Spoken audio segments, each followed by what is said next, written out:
अनि के छ त सधैँ अर्काले ल्याइदिन्छ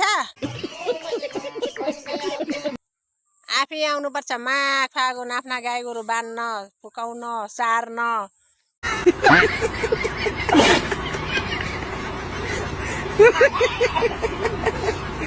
माघ फागुन गाखेर चाहिँ गई गई आफू खानु अर्काले गाई गोरु ल्याइदिनु पुर्याइदिनु बाँधिदिनु माघ फागुनहरू 2 दिन सन्च भएन भनेर है अर्कालाई छोड्दै भनेर पठाएको माघ फागुन अहिले त म आफै आउन थालिहालेँ नि मजा सन्च भयो सेलाइन लगाएको त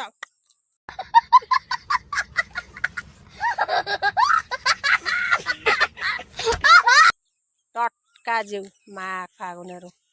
ए यो आउँदिन अब भिडियो बनाउँदिन भनेर सोच्नु भएको माघ फागुन कसम भने त सधैँ आउँछु